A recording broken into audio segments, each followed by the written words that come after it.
مگر کچھ ایسی چیزیں میں نے دیکھی ہیں ان دنوں کہ اپنی قوم سے ہاتھ جوڑ کر کہتا ہوں کہ ایسا کام مت کرو کہ تم عزاداری کی رسوائی کا سبب بنو. بس یہ پیغام تھا, مجھے اس سے زیادہ میں نہیں بول سکتا. ایسا کوئی کام نہ کرو کہ جس کی وجہ سے سید الشہداء کی عزاداری پر انگلی اٹھے.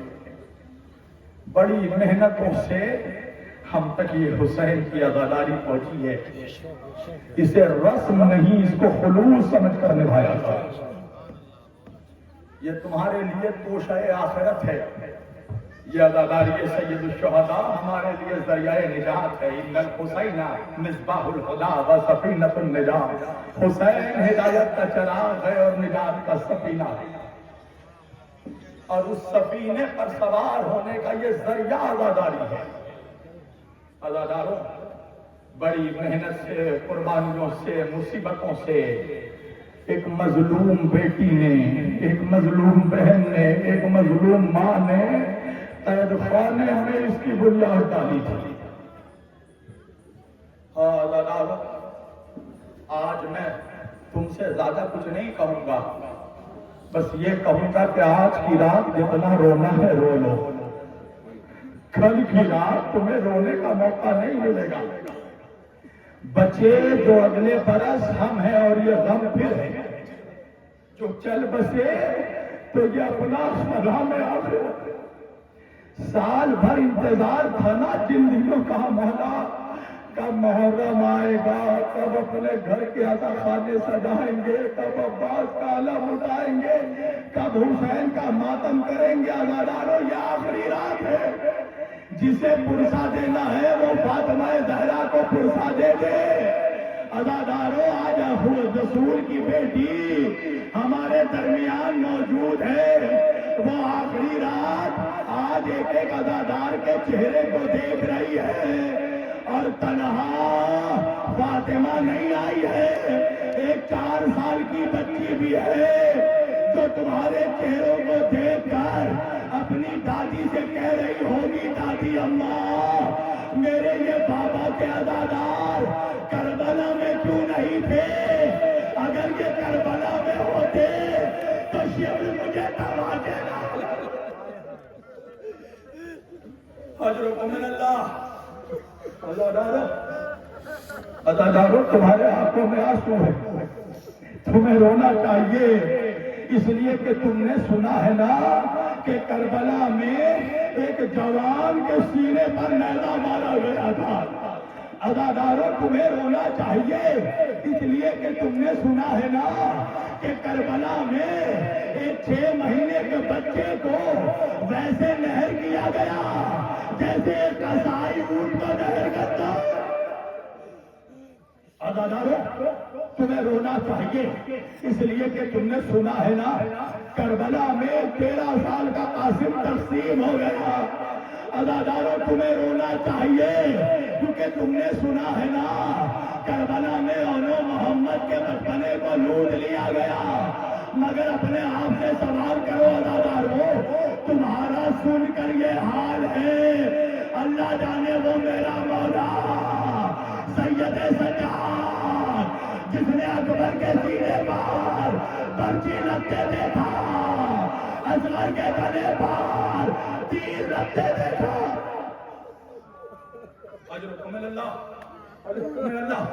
جن کے آنکھوں میں آنسو نہیں ہے نا آخری رات ہے, وہ اللہ سے اپنے گناہوں کی معافی ضرور مانگ لیں. اللہ جن لوگوں سے ناراض رہتا ہے ان کے آنکھوں میں حسین کے غم کے آنسو نہیں دیتا, اور اگر آج نہ ہو سکے تو اب نہ جانے قبروں کو. عزاداروں, تمہارے بیمار امام سے جس نے کربلا کے بعد کبھی ٹھنڈا پانی نہیں پیا. عزاداروں, تم بھی پیاسے ہوگے مگر تھوڑی دیر کے بعد تمہیں پینے کو پانی مل جائے گا. ارے سجاد نے کبھی ٹھنڈا پانی نہیں پیا. عزاداروں, وہ تمہارا بیمار مولا جب کسی قصائی کے دکان کے پہلو سے گزرتا تھا نا, قصاب گوشت پر کپڑے ڈال دیتا تھا. عزاداروں, میرا چوتھا مولا ایک قصاب کے دکان کے پاس سے گزر رہا تھا, قصاب نے گوشت پر پردہ ڈال دیا. خریدار کہنے لگا او بھائی وہ کون تھا جسے دیکھ کر تم نے گوشت پر پردے ڈال دیے؟ ارے قصاب کہنے لگا وہ ہمارا چوتھا امام ہے، وہ گوشت کے ٹکڑے نہیں دیکھ سکتا. ارے اس نے کربلا میں اپنے بھائیوں کے گوشت کے ٹکڑے زمین پر بکھرے.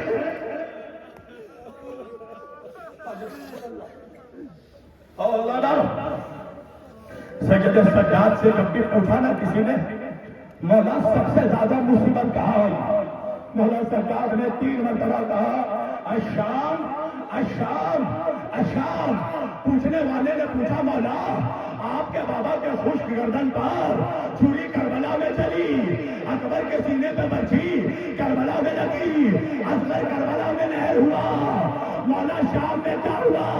میرا بیمار امام کہتا بھائی تم نے انصاف نہیں کیا. ارے راہ خدا میں سر کٹانا ہماری وراثت ہے، تیر کھانا ہماری میراث ہے، مگر ماں بہنوں کا ہاتھ بندے کرنا، غیر محرموں کے بازاروں میں ہلائے جانا.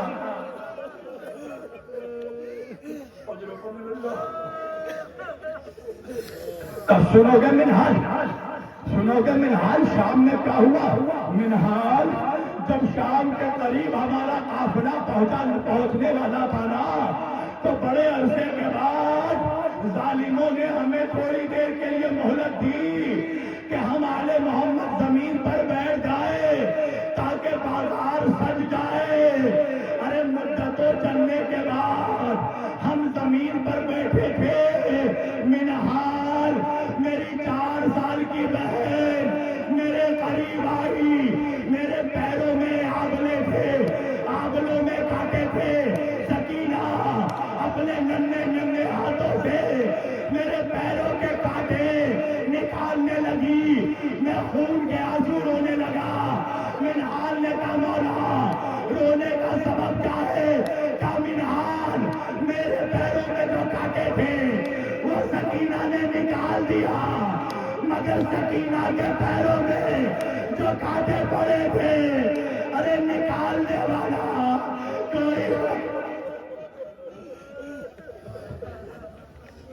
اجرکم من اللہ. کا منہال جب شام کے بازار میں ہمارا قافلہ پہنچا نا تو ایک منادی دینے والے نے ندا دی شام والوں باغیوں کا قافلہ آ گیا.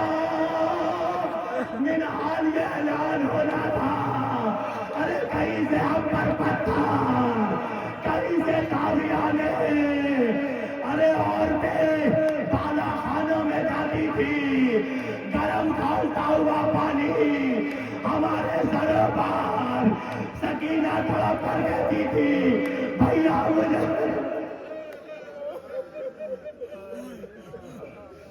اجرکم من اللہ. بس صرف میں 2 منٹ مسائل پڑھ کر تمام کر دوں گا. میری ماں بہنیں بھی بیٹھی ہے نا. میری بہنوں اللہ تمہیں وہ دن نہ دیکھا ہے جو حسین کی بہنوں نے دیکھا. ارے تم نے زینب کی بڑی بڑی مصیبت سنی ہوگی نا، مجھ سے سنو گی کہ بازار شام میں علی کی بیٹی کی سب سے بڑی مصیبت کیا تھی؟ عزاداروں شام کے بازار میں زینب کی سب سے بڑی مصیبت یہ تھی کہ اکبر کا قاتل بار بار زینب کے چہرے کے سامنے آتا تھا اور آ کر کہتا تھا زینب میں نے تیرے اکبر کو مارا، میں نے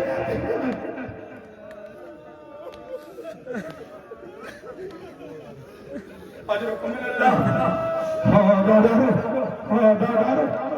زینب زندان بازار سے زندان تک بوڑھی ہو گئی. عزاداروں زندگی گزر گئی روتے روتے. عزاداروں جب رہائی کا وقت آیا سید سجاد آئے، پھوپھی اماں یزید ہمیں رہا کرنا چاہتا ہے. شہزادی نے کہا یزید سے کہہ دو ہمارے شہداء کے سر ہمیں واپس کر دے. بس عزاداروں مسائل تمام ہو گئے. ارے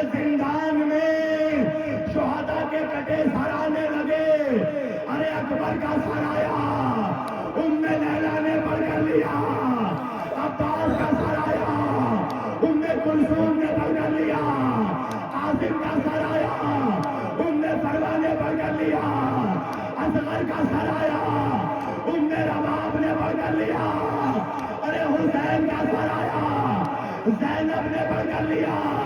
مگر سنو گے عزادارو، ارے جب تو ننے سرائے، ارے کوئی لینے والا نہیں تھا، کنیزوں نے کہا کیا ان بچوں کی ماں زندہ نہیں؟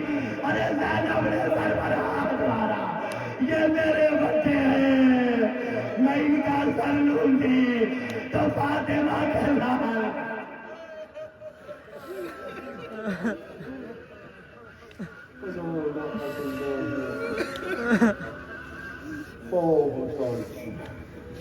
وسيعلم الذين أيما القلبين ينقلب ما تم حسين